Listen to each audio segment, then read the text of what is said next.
नमस्कार, आप देख रहे हैं व्हाइट पेपर और मैं हूं आपके साथ आशा सरवाल। कार्यक्रम की शुरुआत करेंगे बड़ी खबर के साथ ही, क्योंकि कैबिनेट का विस्तार तो हो गया, लेकिन अब यहां पर अलग अलग सेक्टर के अंदर किस तरह से काम होगा ये बड़ा सवाल है। क्योंकि जम्मू कश्मीर के अंदर अस्पतालों में डॉक्टर्स की कमी पूरी तरह से है और मरीजों को काफी परेशानियां उसकी वजह से हो रही है, क्योंकि लोग ज्यादा परेशान हैं। अब उसकी परेशानी को किस तरह से यहां पर कम किया जाएगा यह बड़ा सवाल रहेगा, क्योंकि उमर की पहली कैबिनेट बैठक में स्वास्थ्य, शिक्षा और रोजगार पर जोर दिया गया है। अफसरों को निष्पक्ष काम करने के निर्देश दे दिए गए हैं और आपने देखा कि पदभार संभालते ही किस तरह से अब यहां पर रोड मैप तैयार किया जाएगा, क्योंकि जम्मू कश्मीर के अंदर सबसे बड़ा मुद्दा बेरोजगारी के साथ साथ यहां पर डॉक्टर्स की शॉर्टेज को लेकर भी बना हुआ था। क्योंकि हेल्थ सेक्टर में जिस तरह से सरकार की तरफ से दावा पेश किया गया कि काम लगातार चल रहा है, क्योंकि 2 एम्स और उसके साथ साथ यहां पर आपने देखा था कि नर्सिंग सेंटर्स भी किस तरह से बनाए गए, उसके साथ साथ पैरामेडिकल स्टाफ के लिए किस तरह से काम हुआ। लेकिन फिलहाल अब जम्मू कश्मीर के अंदर जब से नई सरकार बनी है, किस तरह का काम आगे होने वाला है, रोड मैप किस तरह से तैयार किया गया है, इस पर हर किसी की अब नजर बनी हुई है। फिलहाल बताते चले कि मिशन इंद्रधनुष का भी असर जम्मू कश्मीर के अंदर देखा गया। जम्मू को एम्स की सौगात दी गई, जिसमें 775 बेड बताए गए थे, लेकिन फिलहाल देखिए 750 बेड की ये क्षमता वाला अस्पताल बनाया गया, जिसमें 45% तक निर्माण कार्य फिलहाल पहले पूरा हुआ, लेकिन उसके बाद लोगों को ओपीडी की सेवा यहां पर दी गई। उसके साथ साथ लगातार यहां पर एम्स के साथ साथ जिस तरह से स्वास्थ्य केंद्र खोले जाने की बात हुई थी, उस पर भी काम किया गया। पैरामेडिकल स्टाफ को लेकर किस तरह से अब रोड मैप तैयार होगा और उनके साथ साथ यहां पर जिस तरह से डॉक्टर्स की कमी है, लोगों को इलाज के लिए बाहर जाना पड़ रहा था, क्या वो रुकेगा या नहीं, इसी पर अब चर्चा करेंगे कि आखिर हेल्थ सेक्टर को लेकर अब सरकार के पास क्या कुछ रोड मैप है। इस वक्त हमारे साथ नेशनल कॉन्फ्रेंस पार्टी से डॉक्टर सुखविंदर सिंह है, बहुत बहुत स्वागत जुड़ने के लिए। अभिजीत जसरोटिया है हमारे साथ बीजेपी पार्टी से, आपका भी स्वागत। दिनेश मल्होत्रा जी ने हमारे साथ ज्वाइन किया है, राजनीतिक विश्लेषक हैं, आपका भी बहुत बहुत स्वागत जुड़ने के लिए। दिनेश जी, मैं सबसे पहले आप ही के पास आऊंगी। जिस तरह से एक एक करके अब आप देखिए कैबिनेट का विस्तार हो रहा है, रिस्पॉन्सिबिलिटीज दी जा रही हैं, लेकिन अगर हम पर्टिकुलरली हेल्थ सेक्टर को देखते हैं, क्या लगता है कि अब आगे आने वाले समय में किस तरह का रोड मैप तैयार करने की जरूरत है, क्योंकि डॉक्टर्स की शॉर्टेज को लेकर सबसे बड़ा सवाल जम्मू कश्मीर के अंदर उठता आया है। आशा जी, सबसे पहले आपका बहुत बहुत धन्यवाद। मेरे को पैनलिस्ट दोनों को गुड इवनिंग। जैसे आपने हेल्थ की बात की, तो हम पहले भी आपके प्रोग्राम में डिस्कस करते रहे सारे लोग कि जम्मू कश्मीर शायद वाहिद ऐसी स्टेट है जहां हेल्थ, एजुकेशन, पावर, पानी, जैसा पीने का साफ पानी, इस पे बात ही नहीं होती है। हर पॉलिटिकल पार्टी इमोशनल इश्यूज पे बात करती है। कश्मीर सेंट्रिक पार्टीज कहती हैं कि हम 370 को वापस लाएंगे, जम्मू की पार्टीज कहती हैं कि 370 हम तोड़ देंगे। पिछले 70 सालों से यही चल रहा था। अब मुझे लगता है कि अब नई सरकार बनी है, यूनियन टेरिटरी बनी है, कि यंग चीफ मिनिस्टर बने हैं, पहले भी चीफ मिनिस्टर रहे हैं, लेकिन अब हम ये आशा करते हैं कि जो बेसिक चीजें हैं, हेल्थ, एजुकेशन, रोड्स और जो बिजली, पानी, ये सारी समस्याएं जो है ना, इन पे फोकस होना चाहिए। अभी पहली कैबिनेट की मीटिंग हुई है, उसमें क्या हुआ ये ऑफिशियली सामने तो नहीं आया, लेकिन ये कहा जा रहा है कि एक स्टेटहुड को लेकर रेजोल्यूशन पास किया है। तो मुझे लगता है कि स्टेटहुड की बात भी ठीक है, लेकिन अगर ये पहली कैबिनेट में जो इन्होंने प्रॉमिस किया था कि 200 यूनिट बिजली फ्री देंगे, जम्मू कश्मीर के अस्पताल, खासतौर के जम्मू प्रोविंस के अस्पताल, जिनको मैं मतलब ब्लंटली कहूँ कि हॉस्पिटल नहीं है, वो एक रेफरेंस सेंटर है, या मतलब टोटली रेफरेंस सेंटर है, वहां सिर्फ रेफर किया जाता है पंजाब के हॉस्पिटल में। मुझे लगता है कि फर्स्ट प्रायोरिटी गवर्नमेंट की इन अस्पतालों को इंप्रूव करने की होनी चाहिए। डॉक्टर की, जैसे आपने कहा, शॉर्टेज है, इस शॉर्टेज को कैसे कोप अप किया जाए, ये एक कॉम्प्रिहेंसिव पॉलिसी गवर्नमेंट को बनानी चाहिए। ठीक है, 2 एम्स और 7 मेडिकल कॉलेज जम्मू कश्मीर को मिले थे, लेकिन सुखविंदर जी, अब आप लोगों की रिस्पॉन्सिबिलिटी बनती है कि जो दावे आप लोगों ने किए थे उस पर काम किस तरह से करना है। जैसे कि दिनेश जी ने भी कहा कि रेफरल सेंटर को आपको अब रेफरल सेंटर नहीं बनाना है, और वहां पर किस तरह की सुविधाएं होनी चाहिए कि रेफरल सेंटर वो ना बने, इस पर फोकस करने की जरूरत है। आपके तमाम पैनलिस्ट को मेरा नमस्कार। देखिए, अभी सरकार बने हुए 3-4 दिन हुए हैं, इसमें नो डाउट के जैसा इन्होंने कहा कि 200 यूनिट और हमारी जो बहुत सारे और मैनिफेस्टो के मुद्दे उठाए, तो ये मैं आपको ये बता दूं कि ये कोई अलादीन का चिराग नहीं है कि एक ही बार रगड़ोगे तो सारा काम हो जाएगा। इसमें आपको थोड़ा सा वेट करना पड़ेगा। हमारी इस वक्त जो पॉलिटिकल पार्टीज की जितनी भी हमारी मीटिंग्स चल रही हैं, इसमें नो डाउट कि हमारा स्टेटहुड के लिए एक रेजोल्यूशन पास भी कर रहे हैं, और बहुत सारे जो हमारे मैनिफेस्टो में मुद्दे हैं, हमारे जो नेशनल कॉन्फ्रेंस ने जो वादे किए हैं, हम उसको पूरी करने की पूरी कोशिश करेंगे। तो नो डाउट आप देखिएगा कि इन 3-4 महीनों में आपको बहुत सारी हमारी स्कीम्स जो जैसे हमारे उस वक्त रहबरे तालीम, रहबरे खेल, रहबरे ज़राअत, रहबरे सेहत, बहुत सारी स्कीम्स थी हमारी जो नेशनल कॉन्फ्रेंस ने चलाई थी उस वक्त की सरकार ने, तो वो भी आपको देखने में मिलेंगी। और लेकिन आज हम पर्टिकुलरली हेल्थ सेक्टर को लेकर बात कर रहे हैं सुखविंदर जी। आज अगर हम हेल्थ पर रही तो ज्यादा अच्छा रहेगा। देखिए ये सारी स्कीम्स जो हैं जम्मू कश्मीर के युवाओं के लिए थे, उसमें रहबरे सेहत भी था। मैं आपको क्लियर कर दूं, जैसे रूरल हेल्थ मिशन है, नेशनल हेल्थ मिशन था, इससे हमारे जम्मू कश्मीर में रहबरे सेहत भी, उसमें भी डॉक्टर्स भी थे, उनके साथ जितने भी टेक्निकल, जितने भी उनके वर्कर्स होते हैं वो सारे थे उसमें। तो कहीं ना कहीं ये छोटी छोटी स्कीम जो है पूरे जम्मू कश्मीर की जो दूर दराज के एरिया हैं उनको कनेक्ट करती थी। तो आप देखिएगा धीरे धीरे इसमें ये भी आपको वो कह रहे हैं कि धीरे धीरे इस पर काम शुरू हो जाएगा। अभी महज कुछ ही दिन हुए हैं सरकार बने हुए। देखिए बहुत बहुत धन्यवाद पहले तो आपका। और अगर मैं एनसी के प्रवक्ता को बताऊं तो किसी अलादीन के चिराग की ज़रूरत नहीं है, बस एक नेक नियति की ज़रूरत है, और नेक नियत के साथ नेक नीति की भी ज़रूरत है। क्योंकि मुझे लगता है जितना काम खासकर हेल्थ सेक्टर में किया गया, इंफ्रास्ट्रक्चर की जहाँ तक बात करें, नीर बोटाट एक डिस्ट्रिक्ट का अपना मेडिकल कॉलेज है, एम्स जैसा सुविधा नीर बोट ये भी तैयारी के कगार पर ही है। उसके अलावा अगर आप बात करें तो जो नंबर ऑफ़ मेडिकल सीट्स थी वो 3 गुना ज़्यादा बढ़ा दी गई हैं, पीजी की सीट्स भी कई गुना ज़्यादा बढ़ा दी गई हैं। हर एक चीज़ के ऊपर काम किया। और सबसे बड़ी बात, जम्मू कश्मीर वाहिद एक ऐसा यूटी है पूरे हिंदुस्तान के अंदर जिसके अंदर हर एक इंसान की जेब में गोल्डन कार्ड है। तो मुझे लगता है कि सब कुछ ही किया हुआ है। अब आगे तो आपको चाहिए कि अगर आप दोनों आंखों से बराबर देखेंगे तो मुझे लगता है कि ऐसी कोई इतनी बड़ी बात नहीं है, किसी अलादीन के पास जाने की जरूरत नहीं है, यहीं पर ही काम करेंगे तो अच्छी तरह से आप अपनी लोगों की चलिए सुखविंदर जी जवाब दीजिए। वो कह रहे हैं सिर्फ दोनों आंखों से बराबर देखने की जरूरत है, बाकी तो सब काम हुआ पड़ा है, उसे आगे चलाने की जरूरत है। देखिए मेरे अभिजीत भाई डॉक्टर साहब ने बड़ी अच्छी बातें कही। देखिए मैं इस वक्त इनको ये जरूर विनय करूंगा कि आप, सबसे बड़ी बात है, आप ही एक रेजोल्यूशन पास कीजिए। आपके पास भी बहुत सारे अच्छे नंबर हैं, आप कहिए कि हमारे स्टेटहुड अब जल्दी से जल्दी दिया जाए। आप इस वक्त जम्मू कश्मीर को भ्रमित करने की कोशिश, जो सरकार गिराने की दिन ये हमारी न्यूज़ें बहुत सारी आ रही हैं, तो कहीं ना कहीं आपको भी आप खुले दिल से देखना चाहिए। आपको ये नहीं देखना चाहिए ये कश्मीर से लोग आए हुए हैं या जम्मू से लोग आए हुए हैं। ये जम्मू कश्मीर की सरकार है, इसने जम्मू कश्मीर को ही साथ लेकर चलना है। तो आपको भी कहीं ना कहीं खुले दिल से आगे आना चाहिए। चलिए अभिजीत जी जवाब दीजिए। वो कह रहे हैं कि खुले दिल से तो आपको भी आगे आना चाहिए, जल्द से जल्द राज्य का दर्जा बहाल करना चाहिए। देखिए इस तरह से है कि सबसे पहली बात है कि जहाँ तक राज्य की बात है, मैं कहीं पर भी इसके कोई अगेंस्ट बात नहीं कर रहा हूँ, लेकिन पूत के पांव पालने में दिख जाते हैं। और सबसे बड़ी बात ये आती है कि यहीं से पता चल जाता है कि हालत क्या है। अगर आज अभी आप खुद बोल रहे हो जुम्मा 2 दिन या 3 दिन हुए हैं आपको सरकार बनाए हुए, आपके यहीं पर ही आपके नेता लोग भारत के नेशनल एंथम के ऊपर उठने तक की जहमत नहीं कर रहे हैं, तो आपके अच्छी तरह से हमें दिख रहे हैं मंसूबे क्या है। एक बात याद रखिएगा, इंग्लिश में एक एब्रीविएशन, एक कोट बड़ा सही है, before you desire you should deserve it. तो इतनी बात को जरा अपने ध्यान में रखेंगे तो मुझे लगता है आपका भी भला होगा, लोगों का भी भला होगा, देश का भी भला होगा। दिनेश जी अब सवाल यहाँ पर ये उठता है कि जिस तरह से 370 को लेकर नेशनल कॉन्फ्रेंस ने सबसे ज्यादा इस पर बात की है, लेकिन सबसे पहले जो रेजोल्यूशन लाने की बात हुई वो स्टेटहुड की हुई।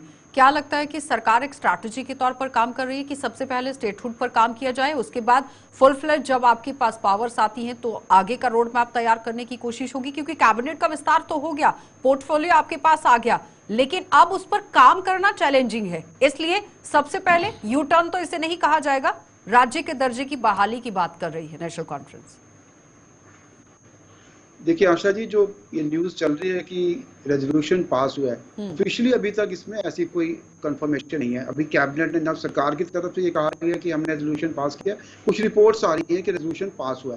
अब सरकार ने क्या रेजोल्यूशन पास किया, अगर रेजोल्यूशन की कॉपी सामने आएगी तभी इस पर बात होगी, क्योंकि अभी तक कंफर्मेशन कुछ नहीं है कि पहली कैबिनेट मीटिंग में क्या हुआ। क्या सिंपल वो इंट्रोडक्टरी कैबिनेट मीटिंग थी जहाँ जो चीफ सेक्रेटरी बैठे थे उनको इंट्रोड्यूस कराया अपने मंत्रियों के साथ मुख्यमंत्री ने, जहाँ रेजोल्यूशन पास किया। जब सरकार ऑफिशियली कोई स्टेटमेंट नहीं देती है तब तक हम मुझे लगता है इस पर बहस करने की अभी मतलब वाइज नहीं है कि हम इस पर बहस करें। ये ठीक है कि अगर सरकार को जो पहली कैबिनेट मीटिंग है, अगर सरकार स्टेटहुड का भी रेजोल्यूशन लाती है तो सरकार को अपने कुछ इकोनॉमिक इश्यूज जो वादे किए हैं सरकार ने, खासतौर पे 200 यूनिट बिजली और जो 12 सिलेंडर का वादा किया है उसको भी साथ साथ लाना चाहिए। ठीक है, ये पॉलिटिकल इश्यूज भी साथ साथ में चलने चाहिए और इकोनॉमिक इशू भी साथ साथ में चलने चाहिए। लेकिन दिनेश जी, अगर 12 सिलेंडर आपको देने हैं तो आपको पेट्रोलियम मिनिस्टर के साथ भी बात करनी है। अगर आपको फ्री बिजली देनी है तो आपको उसके बाद बिजली विभाग के मंत्री से भी बात करनी है। तो कई तरह के सवाल उठते हैं। इसी पर हमारे साथ है सुखविंदर जी। सुखविंदर जी, क्लियर कीजिएगा, रेजोल्यूशन को लेकर जो बात उठ रही है उसकी क्लैरिटी दीजिए। देखिए, इसमें नो डाउट के सेंटर से ही पैकेज हमारा जम्मू कश्मीर के इतने बड़े रिसोर्सेज नहीं है कि जम्मू कश्मीर खुद से इतनी चीज़ें बनाएगा। हमारे पास इतना नहीं है। जैसे हमारे वरिष्ठ पत्रकार ने कहा कि हमें सेंटर के साथ इसमें नो डाउट के सेंटर के साथ इस वक्त एक बात बीजेपी की सरकार है सेंटर में, वो अलग बात है, मगर इस वक्त भारतवर्ष की जो सरकार है हमने उससे बात करनी है, ना कि बीजेपी की जो इस वक्त पॉलिसीज चल रही है जम्मू कश्मीर को लेकर। जैसे कि उस वक्त इन्होंने 5 MLAs अपने पहले डिक्लेयर कर दिए थे कि हम भाई 5 नंबर से आगे चलेंगे।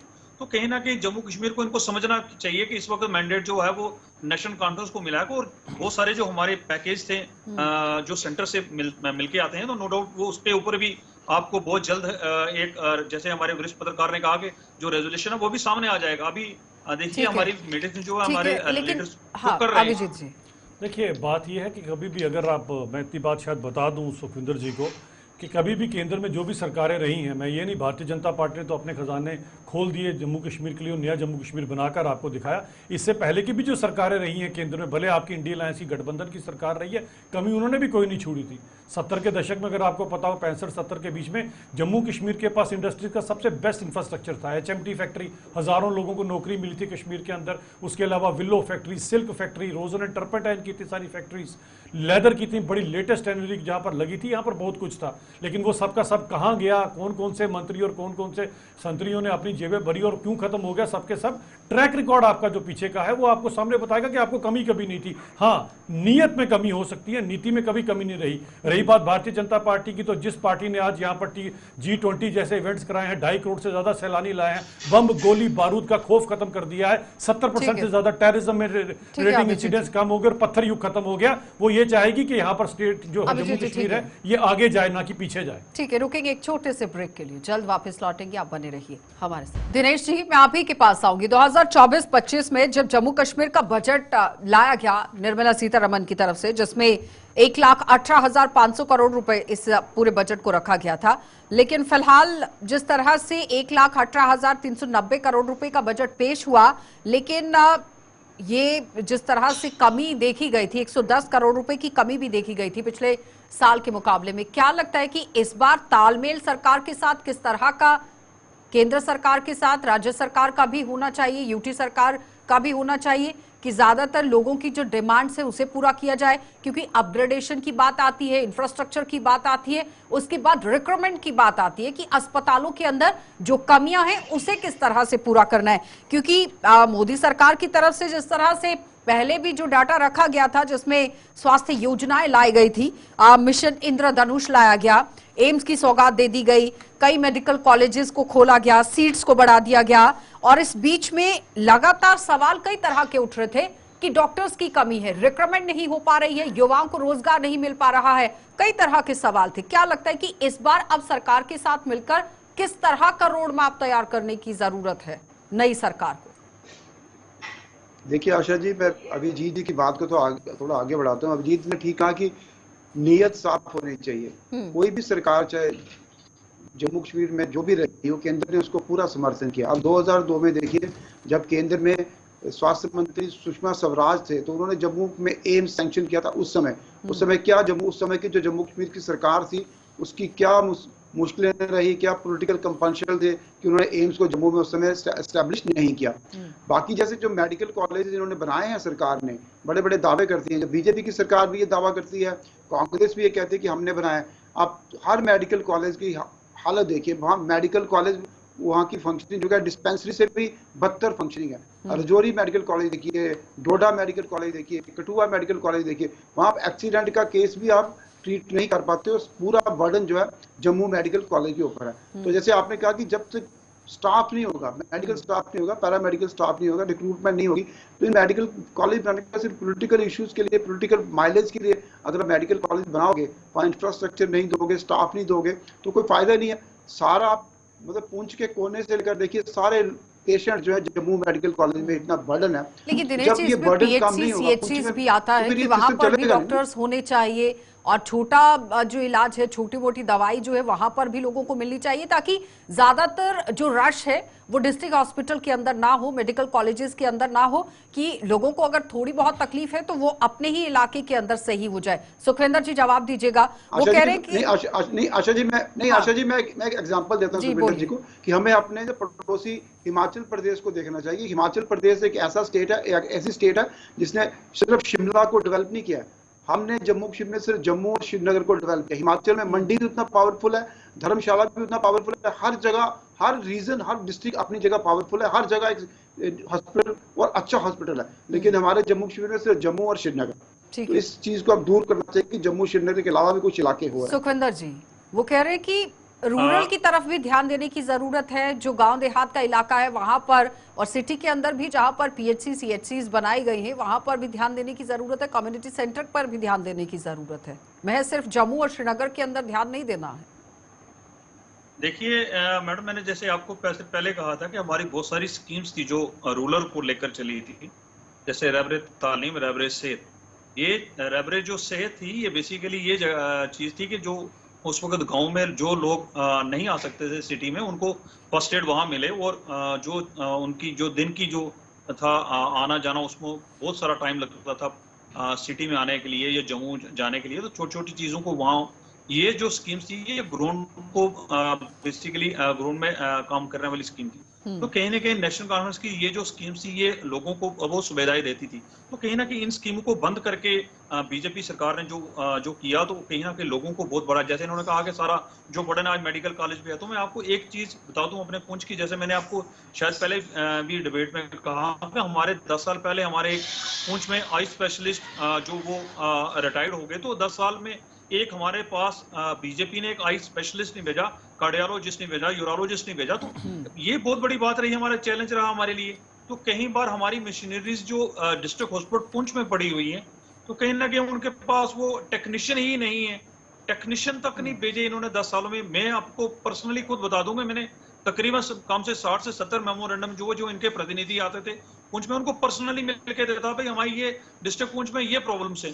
तो कहीं ना ये एक बहुत बड़ा चैलेंज है। अगर मेडिकल की बात की जाए, ये बहुत बड़ा चैलेंज है इस वक्त। देखिए इस तरह से बात आती है कि आप कम से कम इस तरह की जब आप बात करेंगे तो पुंछ का जरा आप हॉस्पिटल देख लीजिए, मुझे लगता है कि जब से बना और अभी का इंफ्रास्ट्रक्चर देख लीजिए सारे का सारा, पहले और ये पिछले 4-5 साल के अंदर ही सब कुछ अब वहाँ पर चेंज हुआ है। इसी तरह से रजौरी के अंदर देख लीजिए, मेडिकल कॉलेज देख लीजिए, ये सारे का सारा इंफ्रास्ट्रक्चर आपके टाइम तो 60-70 साल बना नहीं। अब आपने नेशनल कॉन्फ्रेंस के टाइम पर एक इंस्टीट्यूट बनाया, सोरा इंस्टीट्यूट, वो भी कहाँ कश्मीर के अंदर, जम्मू वालों को बेचारा अब कहीं जाकर एम्स मिला है। इसी तरह से अगर आप पुंछ की बात करते हैं तो पुंछ का सबसे पहले जम्मू के साथ अगर आप देखें तो यहाँ से वहाँ पहुँचने में ही पूरे का पूरा दिन लगता था। अब जिस हिसाब से टनल्स बनना शुरू हुई हैं, आज तक क्यों नहीं बनी, इसी तरह से डोडा में टनल्स बनना शुरू हुई हैं। जब कनेक्टिविटी प्रॉपर होगी तो हर एक चीज होगी। 5-6 साल में आपने इतना काम कर दिखाया और 50-60 साल में आप अपना रिपोर्ट कार्ड भी तो लोगों को दिखाया ना जी। 3 गुना ज्यादा हम आपको बता रहे हैं, मेडिकल कॉलेज की सीट्स बढ़ा दी गई, पीजी की सीट्स बढ़ा दी गई, इसी तरह से सब कुछ किया गया। सब कुछ तो भी 5-6 साल में हुआ। आप 50-60 साल क्या किए थे? तू इधर उधर की बात ना कर, ये बता कि कारवा कहां लुटा। पुराना हिसाब किताब तो अभी तो 5 लाख रुपए हर इंसान की जेब में, आपकी जेब में भी पड़ा है और आपके पूरे के पूरे फैमिली मेंबर्स की जेब में। भगवान न करे कोई बीमार होगा तो अभी भी भारतीय जनता पार्टी है ध्यान रखने के लिए, तो क्या आप नेशनल कॉन्फ्रेंस में अभी भी आपका ध्यान रखा जाएगा? जवाब दीजिए सुखविंदर। अमित जी आप ठीक कह रहे हैं कि आपने अगर 10 सालों में काम किया होता जम्मू कश्मीर में, तो आप आज विपक्ष में नहीं बैठते। जहां तक मेडिकल की बात है, आप अपना भी तो बताएं ना। 60 साल में एक आंख से देख के सिर्फ सोरा इंस्टीट्यूट, जम्मू वालों को तो कुछ मिला नहीं बेचारों को, उसका जवाब तो दे दीजिए कम से कम। एक चीज मैं आपको और क्लियर कर दूं, ये जो अपोलो हॉस्पिटल की आप जम्मू में सोरा इंस्टीट्यूट की बात कर रहा हूं, अपोलो कहां भी आया, अपोलो तो आया भी। क्लियर कर दूं, ये घोटाला भी खुलने वाला है, आप वेट कीजिए। कौन सा अपोलो, कौन सा, जितने भी लीडर्स हैं, आप थोड़ा सा अभिजीत जी मैं आपको ये जरूर क्लियर करूंगा इसी टीवी चैनल के ऊपर बैठ के, जो जम्मू में जो घोटाले चल रहे हैं हमारे अंडर कनाल, जो जिस रेट पे आपने वो प्राइवेट हॉस्पिटल को अलॉट किया है, मैं आपको। अरे भाई साहब ना बात करो, मैं पुराने अभी के कच्चे चिट्ठे खोलना शुरू करूंगा ना तो सुबह से शाम हो जाएगी। मत करो ये बातें, घोटालों की बात करोगे तो मुश्किल हो जानी है आपको जवाब देने। मत मुझे बोलो अभी नई नई सरकार बनी है, सरकार चलाओ, घोटालों की बात मत करो, वरना जब 60 साल का आपको रिपोर्ट कार्ड देना पड़ेगा मुश्किल हो जाएगी। दिनेश जी, अगर 10 सालों में अगर 10 साल में अगर आपके पास यूटी थी, आपने एक भी नेता हमारा बता दीजिए जो आप भ्रष्टाचार में आप किया होगा। तो पुराना हिसाब किताब तो दे दो, अभी तो मौका ही नहीं मिला, पुराना हिसाब किताब दो। अभी जेकेसीए का हिसाब किताब देना पेंडिंग है, भूलिए क्या? दिनेश जी, जिस तरह से एक सेकंड, ठीक है दिनेश जी, जिस तरह से रिक्रूटमेंट को लेकर बात हो रही है, लेकिन सवाल उसके साथ एक और सुखविंदर जी ने रख दिया। वो कह रहे हैं कि मशीनरी तो है लेकिन मशीनरी चलाने वाला कोई नहीं है, तो उसका फायदा लोगों को कैसे मिलेगा जब तक आप रिक्रूटमेंट नहीं करेंगे, जो मशीनरी से रिलेटेड लोग हैं उन्हें भर्ती नहीं करेंगे तो कैसे चलेगा? लाखों की तादाद में लोग एक साल में जम्मू कश्मीर से बाहर जाते हैं इलाज के लिए। एग्जाम्पल के तौर पर पीजीआई ले लीजिए। बात नहीं है ये जैसे सुखविंदर जी कह रहे हैं कि 4-5 साल की बात नहीं, ये पुरानी बात है। जब से जम्मू कश्मीर राज्य में डेमोक्रेटिक गवर्नमेंट बनी है, किसी भी सरकार ने हेल्थ सेक्टर को कभी प्रायोरिटी दी नहीं है, ना हेल्थ को प्रायोरिटी दी है, ना एजुकेशन को प्रायोरिटी दी। हेल्थ और एजुकेशन सेक्टर सिर्फ यहाँ पे जॉब ओरिएंटेड सेक्टर है, लोगों को नौकरी देनी है, सर्विस नहीं देनी है। दोनों सेक्टर में सर्विस देने का कोई मकसद नहीं। जैसे इन्होंने कहा कि हम स्कीम्स बनाते थे, डॉक्टर्स की अपॉइंटमेंट होती थी, लेकिन डॉक्टर गांव में जाते नहीं थे। सारे इन्फ्लुएंशियल डॉक्टर, सारे ब्यूरोक्रेट्स की फैमिली मेंबर, सारे पॉलिटिशियन के फैमिली मेंबर, सबकी अटैचमेंट जम्मू शहर में। अभी भी आप देखिए कितनी अटैचमेंट डॉक्टर्स की जम्मू शहर में। सारे जितने हॉस्पिटल जम्मू में वहाँ इन्फ्लुएंशियल डॉक्टर्स लगे हुए हैं। गांव में कोई डॉक्टर जाता नहीं। स्कीम्स बनाने का फायदा नहीं है। जब आपकी नीयत साफ नहीं होगी, जब सरकार का डंडा नहीं होगा, तब तक स्कीमें नहीं बनेगी। आप चाहे आम आदमी सरकार डंडा चलाएगी कैसे? नहीं करो। दिल्ली पावर्स तो सारी एलजी के पास, में जिस तरह से आम आदमी पार्टी ने हेल्थ सेक्टर को इम्प्रूव किया। दिनेश जी आपको भी ये क्लियर है कि इस वक्त जो बीजेपी की नीति चल रही है जम्मू कश्मीर में नेशनल कॉन्फ्रेंस को लेकर, कहीं ना कहीं ये चाहते हैं इन लोगों के हाथ बंधे रहें, ये लोग काम ना कर सके। तो अगर ये लोग खुल के काम किए तो इनके भी कहीं ना कहीं वो जो इन्होंने ब्लैक मार्केटिंग की है जम्मू में या जम्मू कश्मीर को लेकर, ये इनके सामने आ जाएंगे। जैसे आपने कहा कि एजुकेशन को लेकर, दिनेश जी आपको भी याद होगा कि रहबर तालीम जो है वो एजुकेशन के वो लेकर ही बनाई गई थी स्कीम कि गांव के लोगों को कनेक्ट किया जाए, जो राइट टू एजुकेशन, हर किसी को एजुकेशन मिले। तो कहीं ना कहीं छोटी-छोटी स्कीम्स थी जो एजुकेशन की तो हम बाद में बात करेंगे, उसमें भी सरप्लस स्टाफ है, सिटी के अंदर ज्यादा है, गांव के अंदर है ही नहीं। और उसके बाद आज हम हेल्थ सेक्टर को लेकर बात करें। वो कह रहे हैं कि सबसे पहले आपको मरीजों को जो सुविधाएं देनी है उस पर फोकस करना पड़ेगा। आपको अच्छा अस्पताल बनाकर कुछ नहीं मिलेगा। आपको डॉक्टर्स अगर रख रहे हैं तो वो सिर्फ यहाँ शहरों के अंदर नहीं होने चाहिए, गांव देहात के अंदर भी होने चाहिए। देखिए दिनेश जी ने बड़ी अच्छी बात कही थी कि जैसे कोई डॉक्टर अगर गांव में लगता है तो वो मेडिकल कॉलेज में ही अपनी करवा लेता है एडजस्टमेंट। तो कहीं ना कहीं ये चीजें जो छोटी छोटी चीजें हैं, इन चीजों से बहुत बड़ा फर्क पड़ा इन 10 सालों में। आपको जैसे मैंने पहले कहा, एक आई स्पेशलिस्ट हमारे पास पुंछ में नहीं आ सका है, एक आई हमारे पास कार्डियोलॉजिस्ट नहीं आ सका। तो कहीं ना कहीं ये चीजें जो है बीजेपी को समझनी पड़ेंगी। अरे भाई साहब एक बात बताएं मुझे, आज से 10 साल पहले मुझे एक बात बताओ सुखविंदर जी, आप पुंछ से हो ना, आज से 10 साल पहले क्या कार्डियोलॉजिस्ट पोस्ट भी थी आपके वहां पर? बताओ जरा। ये नया मेडिकल कॉलेज बना है ना तो कार्डियोलॉजिस्ट पोस्ट क्रिएट हुई है। पता नहीं कौन सी दुनिया में रहते हैं जनाब। मुझे ना बताएं, हेल्थ के बारे में मेरा काफी बड़ा एक्सपीरियंस है और जितना हेल्थ के ऊपर काम ये पिछले 5-10 सालों में, 50-60 साल में आपने कुछ भी नहीं किया उसके अंदर। अभी का इंफ्रास्ट्रक्चर सारा जो तैयार हुआ ये नहीं 5-10 सालों में ही तैयार हुआ है। अभी कार्डियोलॉजिस्ट की पोस्ट वहां पर क्रिएट हुई है। पहले आपके जमाने में तो कार्डियोलॉजिस्ट कभी देखा भी नहीं होगा, वहां पर पोस्ट भी नहीं देखी होगी कभी किसी। जवाब दीजिए। तो जब अगर है तो अब आपकी सरकार है, लगा लीजिए कार्डियोलॉजिस्ट। किसने मना किया आपको? जरूर लगाइए किसी को, अच्छी तरह से लोगों का कीजिए ना काम। अब आपके लिए तो सब कुछ यहाँ पर बना बनाया है, अब आप करना नहीं चाहते, करने से पहले रोना आपने शुरू कर दिया। तो मुझे लगता है 3 दिन में आप रो रहे हो तो 5 साल लोगों को कितना रुलाओगे? अभी जी आप इंतजार कीजिए, आप रोएंगे। भाई साहब देखा हमने 50-60 साल बहुत रोए हैं हम। ये तो पिछले 5-6 साल हमारे आंसू पूछे गए थे। अब लगता है कि वही समय आ गया लोगों का फिर से रोने का।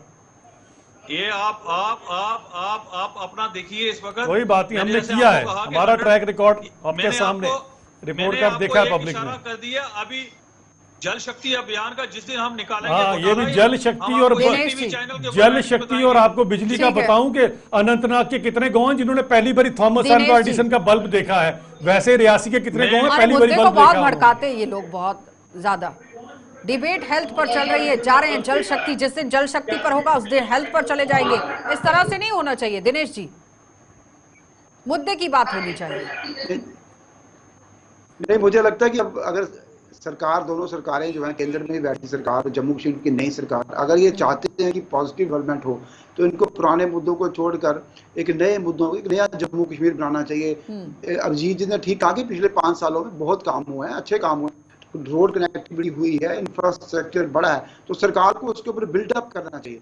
अगर हेल्थ मेडिकल कॉलेज बने हैं, रजौरी में बना है, डोडा में बना है, कठुआ में बना है, इस मेडिकल कॉलेज में मतलब ज्यादा से ज्यादा रिक्रूटमेंट होनी चाहिए, फैसिलिटीज की तरफ ध्यान दिया जाना चाहिए। दिनेश जी बहुत बहुत धन्यवाद जुड़ने के लिए। अभिजीत जी आपका भी धन्यवाद, सुखविंदर जी आपका भी धन्यवाद। तो फिलहाल हेल्थ सेक्टर को लेकर बात हो रही थी कि स्वास्थ्य के क्षेत्र में किस तरह से काम करने की जरूरत है, क्योंकि स्वास्थ्य क्षेत्र को मद्देनजर रखते हुए काम करना बहुत जरूरी है। लोगों को, मरीजों को परेशानियां झेलनी पड़ रही है।